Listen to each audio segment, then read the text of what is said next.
umaga Luzon, magandang umaga Visayas, magandang umaga Mindanao. Mula pagsikat ng araw, 6 na minuto makalipas sa kapitaw ng umaga, namataan ang namumuong sama ng panahon. Live mula sa GMA Network Center, ito ang 24 oras.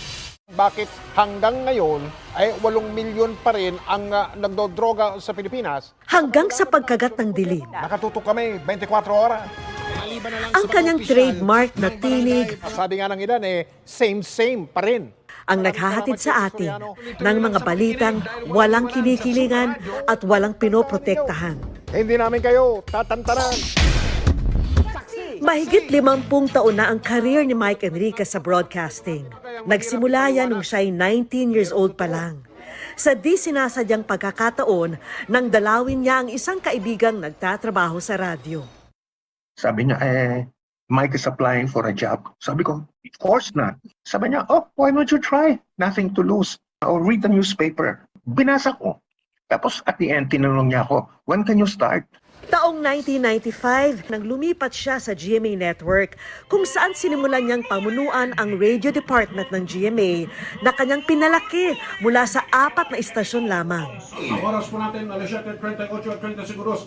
Tutubukan natin ang lahat. Ang kanyang TV career naman, hindi rin daw sinasadyang magsimula. Nang mga ilangan ang GMA ng male anchor sa isang election coverage, bagay na labis daw niyang ikinagulat. Po ay alas 7:03 na po, 30 minuto. Itong mukha na ito, hindi pang TV ito eh. Tanggap ko yun. Sarili ko ang nanay, hindi makapaniwalang sa TV ako eh. Noon umaabot na sa dalawang Kinuha si Mike para maging anchor ng pinakabagong newscast ng GMA, ang Saksi. Nangawag nila ako for a meeting. Sabi nila gusto nila fast-paced newscast. Tapos ang gusto nila mabilis, no? Mabilis.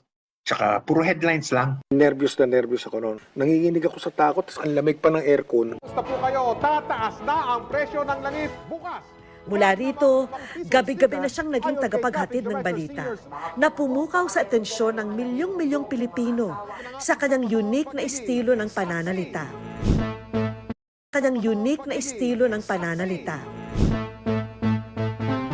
Taong 2000, nang opisyal na maging investigador ng bayan si Mike, na umaksyon at nagbigay solusyon sa mga sumbong at problema ng ating mga kababayan.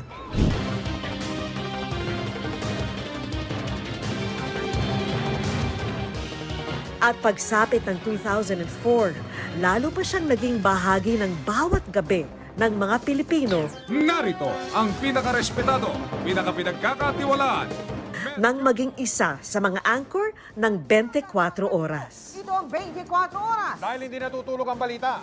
Ang 24 oras na investigador ng bayan, tunay na ngang walang inaatrasan. Ng eleksyon 2010, si Senador Noynoy Aquino. Senador, magandang gabi po. Magandang gabi rin, Mano Mike. Mula gera sa Iraq, Kahit sa anong dako ng mundo kagaling dito, iisa lang kami. Iisa lang ang aming misyon. Lahat kami mamamahayag. Ang trabaho namin, ipaalam sa buong mundo ang katotohanang nangyayari dito sa loob ng Iraq. Dati, yan oh. Ngayon, ito na. Sa lupa. pati pinakamalalakas na bagyo. Mahigit 20 minuto na kami lumilipad dito, papalapit na sa Tacloban. Lahat ng dinaanan namin, lahat ng bahay, sira. Tignan ninyo ang mga tao, kanya-kanyang hakot na nung mga karga nung barko na mga sakong puti.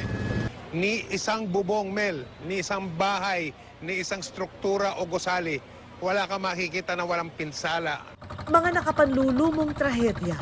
Hindi pa rin po nakakabangon mula sa nangyaring bakbakan ang dating sentro ng komersyo dito po sa Marawi. Ganito ang sistema dito, Mel. Mga makasaysayang pangyayari. Bakit kayo nandito sa Vatican? Bakit nyo gustong makita si John Paul II? Ang sabi nila, Mel, kasi isa siyang mabuting tao. Sa mga sandaling ito, meron daw nagaganap na negosasyon para sa pagre-resign ni Presidente Estrada. Hanggang sa taon ng traslasyon ng itim na Nazareno. Patindi ng patindi ang damdamin ng mga deboto. Isa lang ang sigaw nila. Viva! Naroon siya upang ihatid ang pinakamaiinit at pinakabagong ulat. Naramdaman ko po kanina ang silhi ng pananampalataya ng mga deboto. Our next MSAP icon is the legendary main man of the newsroom, Mike Enriquez.